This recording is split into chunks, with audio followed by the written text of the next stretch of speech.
Добар ден, драги ученици. Преку темата работа со податоци, треба да се оспособите да собирате и зачувувате податоци во листи и табели, да ги прикажувате податоците со столбец, дијаграм и пиктограм и да користите Венов и Керолов дијаграм за распоредување, односно групирање на предмети според 1 и 2 критериуми. При истражувањата често пати имаме потреба да бележиме податоци, а еден од начините за бележење податоци е бележењето со цртички. Например, имаме задача да истражуваме колку и какви возила поминуваат по нашата улица за време од 5 минути. За да ја извршиме оваа задача, потребно ни е да изготвиме листа на која ќе ги напишеме имињата на сите превозни средства кои ги среќаваме во нашата улица. Бележењето го правиме на тој начин што пишуваме цртички до името на возилото кое поминало. Значи, поминува автобус, ставиме цртичка кај автобусот, автомобил, уште еден автомобил, но за полесно броење на цртичките на крај откако ќе ги забележиме сите, на секој 4 вертикални цртички ставаме една хоризонтална. И ова го броиме како 5. Значи, со бележењето на ваков начин ќе ни се олесни броењето на цртичките кога ќе завршиме со бележење. Вежба за бележење податоци со цртички имате на страна 49 во вашиот учебник во третиот дел. Откако сме ги собрале податоците, потоа истите треба да ги преброиме и да ги впишеме во табела. Еве, јас направив една табела во која повторно се наоѓаат имињата на превозните средства, со тоа што сега на местото на цртичките впишуваме број. Значи ги броиме цртичките, автомобили има 5, 10, запишуваме 10, автобуси 3, камиони 2, комбиња 2, моторцикли 3 и велосипеди 5. Ја пополнивме табелата. Податоците кои сме ги собрале можеме да ги представиме сликовно со столбец дијаграм и така да добиеме сликовна представа за нашите податоци. Столбецниот дијаграм се изработува на тој начин што боиме онолку квадратчиња колку што ни кажува бројот што го имаме во табелата што сме го собрале со помош на цртичките. Например, автомобили беа 10 и боиме 10 квадратчиња. Автобуси 3, камиони 2, комбиња 2, моторцикли беа 3 и велосипеди беа 5. Забележувате дека при боењето на квадратчињата користам различни бои за столбестиот дијаграм да ни биде по-прегледен. Во овој случај, едно квадратче означува едно возило. Но, доколку имаме во некое истражување поголеми броеви, што ближат до 100 или можеби и повеќе, тогаш може скалата на столбестиот дијаграм да ја замениме и да напишеме дека едно квадратче сега има вредност 10. Па ако имаме, да речеме, ваков столбец дијаграм, кога ќе го читаме, броиме по 10 или си ги гледаме броевите во самата скала. Во овој случај велосипеди има 50, автомобили има 100, автобуси има 30 и така натаму. Вежба со изработување столбец дијаграм имате во вашиот учебник во третиот дел на страната 50 и страната 51. Во овој случај, столбестиот дијаграм ни е представен хоризонтално, односно ги правиме столпчињата така да тие изгледаат легнати. Но столбест дијаграм можеме да представиме и во вертикална положба, односно да ги броиме оддолу нагоре. Значи ова ни е истиот столбест дијаграм, само што е представен вертикално. Покрај тоа што треба да знаеме да представиме податоци со помош на столбест дијаграм, ние треба да умееме и да прочитаме податоци од столбест дијаграм. Така да некој друг, ако направил некакво истражување и ни покажува податоци со столбест дијаграм, ние треба да умееме да го прочитаме, односно да си одговориме на некои прашања што не интересираат. Еве јас во врска со овој столбест дијаграм поставив неколку прашања, па да почнеме со читање. Колку автомобили поминале по улицата? Гледаме во колоната автомобили и гледаме дека се 10 и веднаш знаеме да одговориме. На прашањето какви возила поминале најмалку, го гледаме столбестиот дијаграм и веднаш забележуваме дека најмалку поминале камиони и комбиња. На прашањето за колку повеќе поминале велосипеди и моторцикли, ќе одговориме така што ќе ги погледнеме велосипедите, ќе го подгледнеме столбчето за моторциклите, ќе видиме дека се разликуваат за 2, што значи дека поминале 2 повеќе велосипеди од моторцикли. Или пак на прашањето колку вкупно камиони и комбиња поминале, ако не интересира, веднаш можеме во столбестиот дијаграм да погледнеме и да видиме дека поминале 4 комбиња и камиони вкупно. Вежба за читање на столбести дијаграми имате во вашиот учебник на страна 52 во третиот дел. Покрај тоа што можеме податоците да ги представиме со столбест дијаграм, сликовно можеме да ги представиме и со помош на пиктограм. За разлика од столбестиот дијаграм, во пиктограмот податоците ги забележуваме со символи, односно со мали сликички.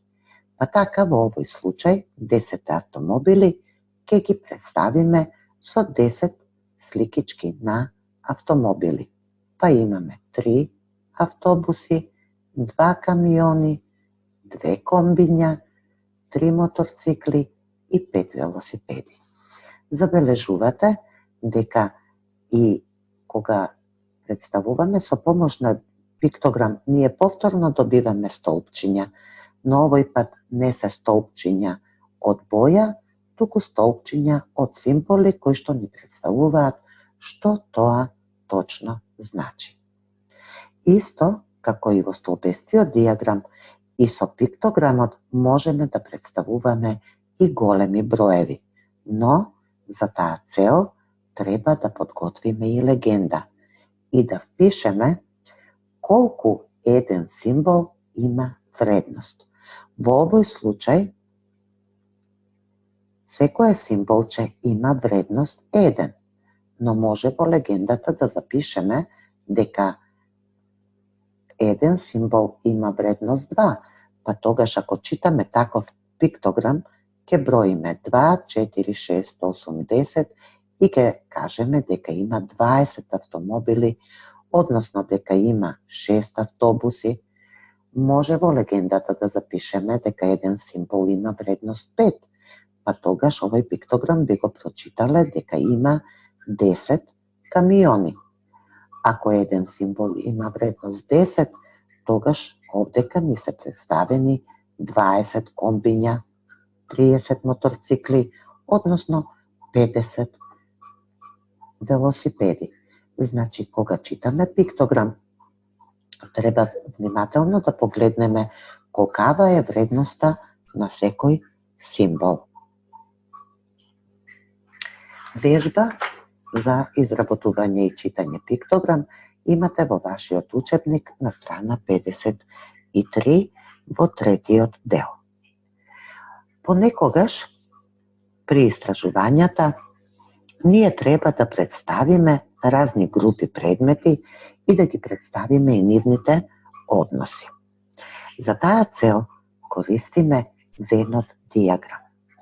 На овој слайд имаме представено два Венови дијаграми, едниот црвен и тој се однесува, во него ќе ги групираме сообраќајните средства кои што служат за превоз на патници, а во вториот Венов дијаграм, синиот, ќе ги представиме возилата кои што служат за превоз на стока. Значи, на овој начин возилата ќе ги групираме. Забележувате дека во овој дел тука двата Венови дијаграми се преклопуваат. Тој е виолетов по боја. Зашто ни служи тој дел, ќе видиме малку подоцна.